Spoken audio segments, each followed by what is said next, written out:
नमस्कार, माँ Sharda education channel Hindi में आपका स्वागत है। हम पढ़ रहे हैं क्षितिज, कक्षा 10वीं की क्षितिज का पाठ 2 राम लक्ष्मण परशुराम संवाद। इसमें राम, लक्ष्मण और परशुराम के आपस की बातचीत का वर्णन किया गया है। यह पाठ तुलसीदास जी द्वारा रचित रामचरितमानस के बालकांड से लिया गया है। इस पाठ के आगे के 3 पैराग्राफ हम इससे पहले वाली वीडियो में पढ़ चुके हैं, जिसमें राम, लक्ष्मण और परशुराम के बारे में बातचीत के बारे में बताया गया है। इससे पहले हमने पढ़ा है कि जनकपुर में स्वयंवर होता रहता है। राजा जनक प्रतिज्ञा रखते हैं कि जो भी शिव धनुष तोड़ेगा वही सीता से विवाह करेगा। स्वयंवर में बड़े बड़े राजा पहुंचते हैं। वह सब धनुष को उठाने की कोशिश करते हैं, लेकिन धनुष को हिला भी नहीं पाते। वहीं राम और लक्ष्मण भी अपने गुरु विश्वामित्र के साथ पहुंचते हैं और विश्वामित्र की आज्ञा पाकर राम धनुष को उठाते हैं। जैसे ही राम धनुष को उठाते हैं वैसे ही धनुष टूट जाता है और धनुष के टूटने की तेज आवाज से परशुराम जी स्वयंवर में चले आते हैं। जैसे ही उन्हें पता लगता है कि शिव जी का धनुष टूट गया है, वे स्वयंवर में आते हैं और अधिक क्रोधित होते हैं और कहते हैं कि जिसने भी शिव धनुष तोड़ा है वह मेरे सामने आए। परशुराम जी के क्रोध भरे वचन को सुनकर लक्ष्मण भी उनसे व्यंग करते हैं। इतना हमने पढ़ा है। अब इसके आगे, कौशिक सुनहु मंद येहु बालक। कौशिक विश्वामित्र को कहा गया है। तो परशुराम जी कह रहे हैं विश्वामित्र को कि हे कौशिक, सुनहु मंद यह बालकु। हे विश्वामित्र, सुनो, यह बालक मंद बुद्धि है। लक्ष्मण जी के लिए कह रहे हैं कि हे कौशिक, यह बालक मंद बुद्धि है। कुटिल काल बस निज कुल घालकु। यह कुटिल काल के वश में है। इसकी मृत्यु समीप है, इससे कुछ समझ नहीं आ रहा है और यह कुटिल काल के वश में है और अपने कुल का नाश करना चाहता है। भानुवंश राकेश कलंकु, निपट निरकुंसु अवधु असंकु। भानुवंश, भानु यानी सूर्य, तो सूर्यवंश, रघुवंश को सूर्यवंशी कहा जाता है। तो यह सूर्यवंश पर राकेश कलंकु, चंद्रमा, राकेश यानी चंद्रमा, कलंकु यानी दाग। जैसे चंद्रमा पर दाग है वैसे यह सूर्यवंश पर दाग है। निपट निरकुश अवधु असंकु। निपट यानी बिल्कुल, निरकुश मतलब बिना अंकुश वाला, शरारती, अबुध मतलब बिना बुद्धि का। यह बिल्कुल शरारती और निरंकुश है और अपने कुल पर कलंक के समान है। काल कवलु होयहि छन माई, कहो पुकारी होरी मोहिनाही। यह एक क्षण में ही काल कौलू यानी काल का ग्रास मतलब मृत्यु के मुंह में चला जाएगा। कहो पुकारी खोरी मोहिनाई, यह मैं पुकार के कह रहा हूँ। खोरी यानी दोष, मोहिनाई मुझे फिर दोष मत देना। यह मैं पुकार कर कह रहा हूँ कि यह एक क्षण में ही काल के का ग्रास बन जाएगा या मर जाएगा। इसे मैं एक क्षण में ही मार दूंगा। तुम हट कहूँ जो चहु उबारा। परशुराम जी विश्वामित्र को कहते हैं कि तुम हट कहूँ यानी हटा लो, जो चहु उबारा। अगर तुम इन्हें बचाना चाहते हो तो इसे यहाँ से हटा लो। कही प्रतापु बलु रोषु हमारा, और इसे मेरे प्रताप, बल और क्रोध के बारे में बताओ।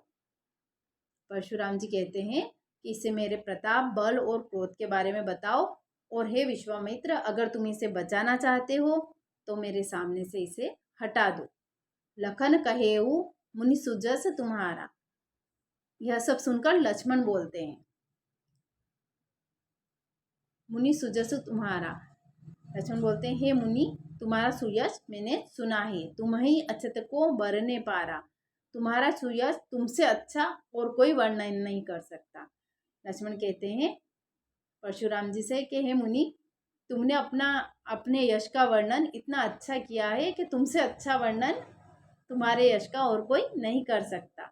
अपने मुँह तुम आपनी करनी, बार अनेक भांति बहुबरनी।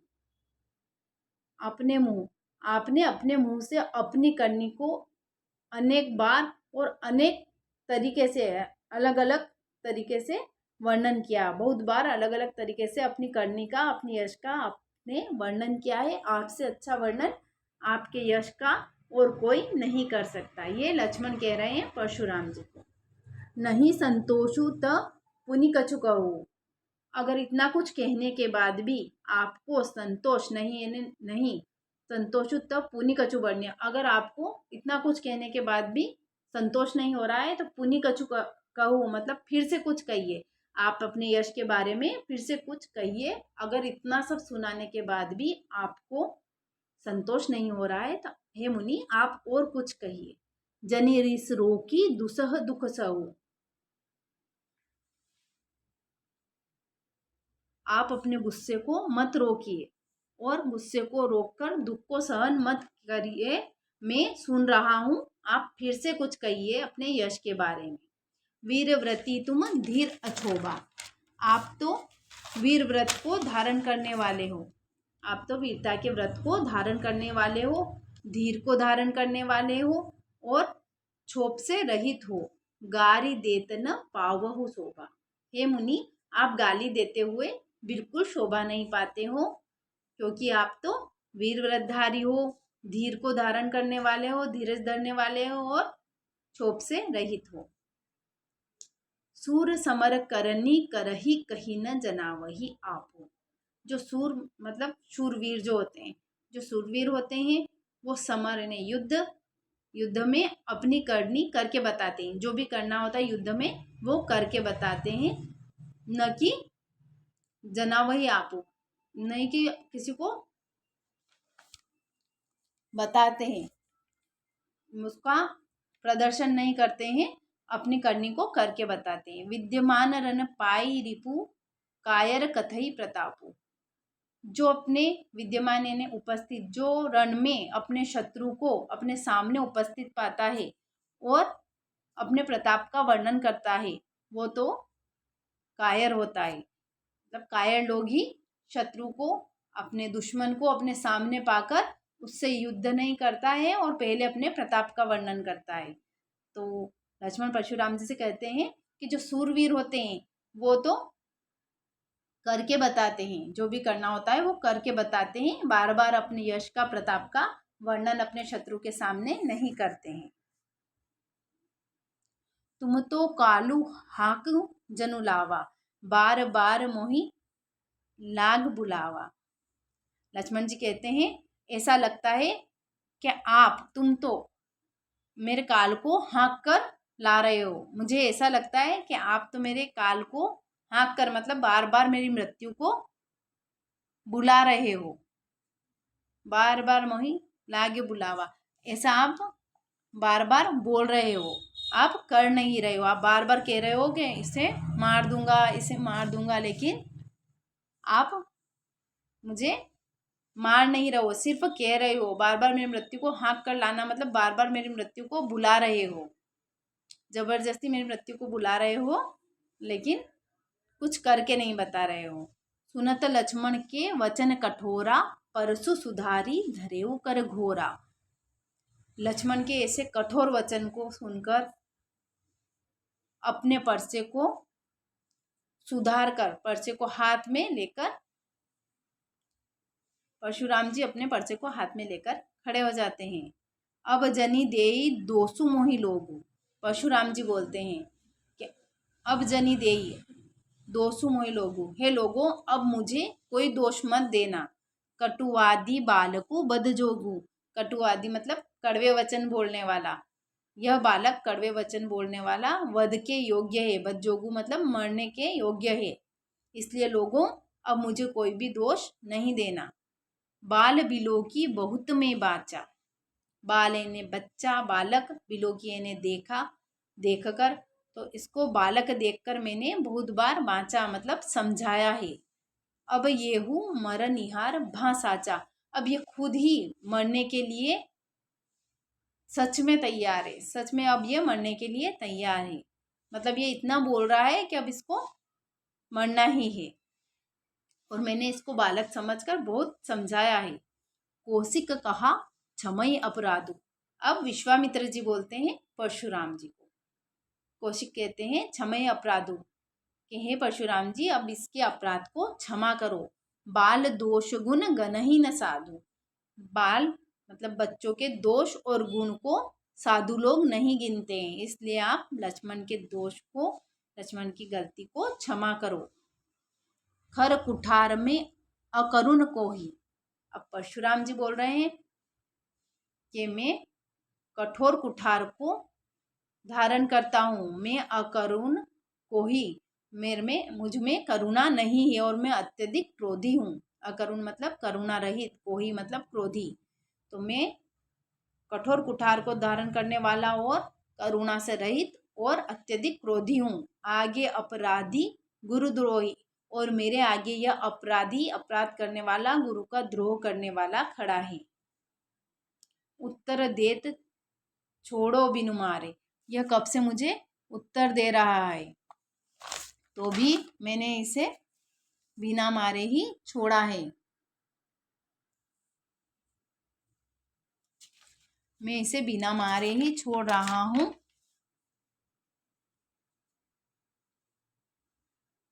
केवल कौशिक शील तुम्हारे। हे कौशिक, हे विश्वामित्र, केवल तुम्हारे शील स्वभाव, तुम्हारे विनम्र स्वभाव के कारण ही इसने मुझे इतने उत्तर दिए, फिर भी मैं इसे बिना मारे छोड़ रहा हूँ। न तो ये ही काटी कुठार कठोरे। नहीं तो यहाँ पर ही कुठार कठोरे मतलब अपने कठोर परसे से मैं इसे काट देता। गुरही उरिन होते श्रम थोरे। और गुरु के ऋण से, उरिन मतलब गुरु के ऋण से मुक्त हो जाता। कम श्रम में ही, कम प्रयास में ही मैं गुरु के ऋण से मुक्त हो जाता और इसको अपने कठोर परसे से यहीं काट देता। लेकिन मैं इसे केवल विश्वामित्र जी आपके विनम्र स्वभाव के कारण छोड़ रहा हूँ। इसने मुझे इतने उत्तर दिए, इतना कुछ कहा, लेकिन सिर्फ आपके विनम्र भरे स्वभाव के कारण मैं इसे छोड़ रहा हूँ। नहीं तो अभी मैं इसको अपने परसे से काट देता, मार देता और अपने गुरु के ऋण से भी कम मेहनत में, कम परिश्रम में उऋण हो जाता। गाधी सुनु कह हृदय हसी, मुनहि हरियरे सूझ। गाधी सुनु, घमंड से भरे वचन। गाधी सुनु मतलब घमंड से भरे वचन। कह हृदय हंसी, मुनहि हरियरे सूझ। परशुराम जी के घमंड भरे वचन सुनकर विश्वामित्र जी मन में है हंस रहे हैं और सोच रहे हैं, मन ही मन सोच रहे हैं कि मुनि हरि हरियरे सूझ मतलब मुनि मतलब परशुराम जी को, विश्वामित्र जी सोच रहे हैं कि मुनि ही हरिहरे सूझ मतलब परशुराम जी को सब तरफ हरा हरा सूझ रहा है। जैसे सावन के अंधे को हरा हरा सूझता है, वैसे इन्हें भी हरा हरा सूझ रहा है। अयमय खांड न उखमय अजहु, न बूझ अबूझ। इन्हें अयमय मतलब लोहे के बने हुए और उखमय मतलब गन्ने से बने हुए, लोहे से बनी हुई चीज और गन्ने से बने हुए चीज में इन्हें कुछ, लोहे की बनी हुई तलवार और गन्ने की बनी हुई तलवार, इसमें इन्हें कुछ भी अंतर समझ नहीं आ रहा है। मतलब परशुराम जी को अभी कुछ समझ नहीं पड़ रहा है। उन्हें सब तरफ हरा हरा सूझ रहा है, उन्हें घमंड हो रहा है और उन्हें लोहे से बने हुए और गन्ने से बने हुए में कुछ अंतर नहीं कर पा रहे हैं। वो ये नहीं समझ पा रहे हैं कि ये तो परमपिता परमेश्वर है। ऐसा विश्वामित्र जी मन में सोचते हैं। कहेऊ लखन मुनि सीलु तुम्हारा, को नहीं जान विदित संसारा। अब फिर से लक्ष्मण बोलते हैं परशुराम जी को कि हे मुनि, आपका शील स्वभाव कौन नहीं जानता, पूरा संसार आपके स्वभाव को जानता है। ये लक्ष्मण जी कहते हैं, परशुराम जी से लक्ष्मण जी कहते हैं कि आपके शील स्वभाव को पूरा संसार जानता है, आपके विनम्र स्वभाव को सारा संसार जानता है। माता पिता ही उरीन भय नीके, आप माता पिता के ऋण से तो उरीन हो गए, मतलब आपने माता पिता के ऋण को तो उतार दिया है। गुरु ऋणु रहा सोचू बड़ जी के, अच्छे से अब आपको गुरु का ऋण उतारने की बड़ी चिंता है।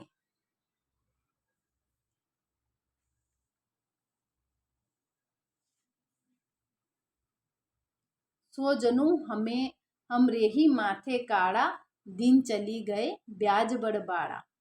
आपको गुरु का ऋण उतारने की बड़ी चिंता है, जो आपने गुरु ऋण उतारने की चिंता करी है और उसको हमारे माथे मर दिया है।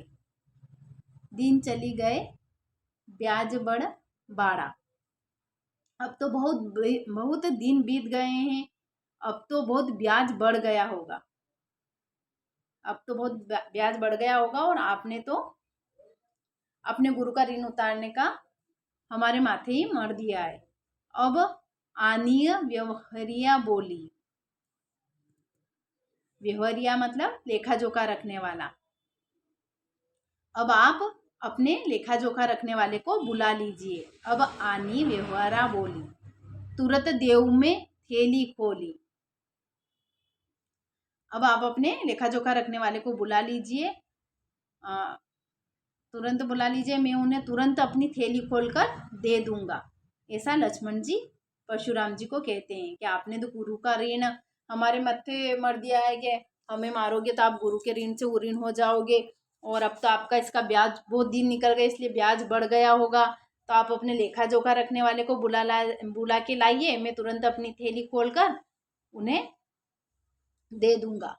सुनी कटु वचन कुठार सुधारा, हाय हाय सब सभा पुकारा।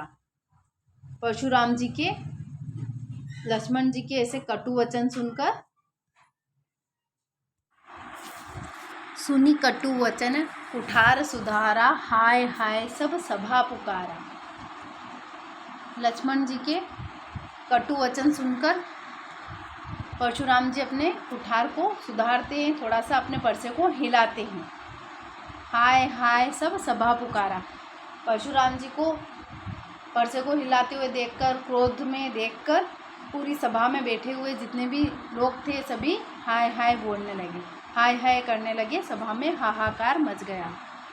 भृगु बर परसु देखा बहु मोही, विप्र विचारी बचो नृप दोही। अब लक्ष्मण फिर से बोलते हैं कि भृगुवर, परशुराम जी कहते हैं कि हे भृगुवर, हे परशुराम जी, आप बार बार परसे को मुझे दिखाते हो, देखा बहु मोही दिखाते हो, विप्र विचारी बचो नृपदोही। नृपदोही मतलब परशुराम जी राजाओं के द्रोही मतलब दुश्मन थे, वो उन्होंने पृथ्वी को क्षत्रियों से विहीन कर दी थी, राजाओं से विहीन कर दी थी। इसलिए लक्ष्मण जी कहते हैं कि मैंने आपको ब्राह्मण विचारा, ब्राह्मण जानकर, हे नृपदोही, हे राजाओं के शत्रु, मैंने आपको ब्राह्मण जाना है। मिले न कबहू सुबटरन का गाड़े, मैंने तो आपको ब्राह्मण समझ रखा है और आपको कभी भी सुबट नहीं मिले। सुबट मतलब महान योद्धा नहीं मिले हैं, अभी तक आपको कोई भी महान योद्धा नहीं मिले हैं। आपने रणगाड़े मतलब युद्ध में आपको अभी तक कोई भी महान योद्धा नहीं मिले हैं। दिज्य देवता गरही के बाड़े, हे ब्राह्मण देवता, दिज्य देवता मतलब हे ब्राह्मण देवता। लक्ष्मण जी कहते हैं कि हे ब्राह्मण देवता, हे परशुराम जी,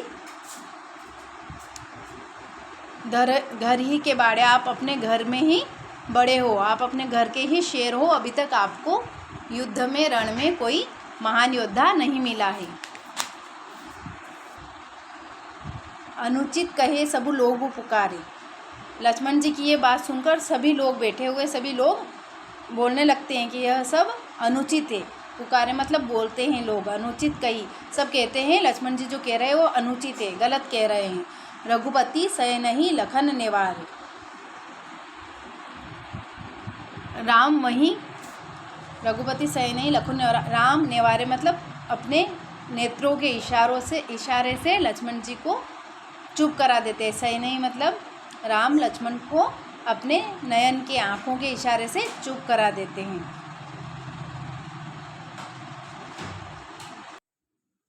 लखन उत्तर आहुति सरिस रघुबर कोप कृसानो, लक्ष्मण का उत्तर यज्ञ में जैसे आहुति होती है उसी प्रकार परशुराम जी के क्रोध में एक आहुति के समान लक्ष्मण उत्तर दे रहे थे, जिससे परशुराम जी की क्रोध की अग्नि बहुत अधिक बढ़ रही थी। बढ़त देखी जल सम बचन बोले रघुकुल भानु, परशुराम जी की क्रोधाग्नि को बढ़ते हुए देखकर रघुकुल भानु मतलब श्री राम जी जल के समान शीतल, ठंडे, शीतल और मधुर वचन बोले। यही था हमारा पार्ट 2 राम लक्ष्मण परशुराम संवाद। अब अगली वीडियो में हम इसके प्रश्नोत्तर पढ़ेंगे, समझेंगे और पढ़ेंगे। आपको वीडियो कैसी लगी? लाइक, शेयर और सब्सक्राइब ज़रूर करें।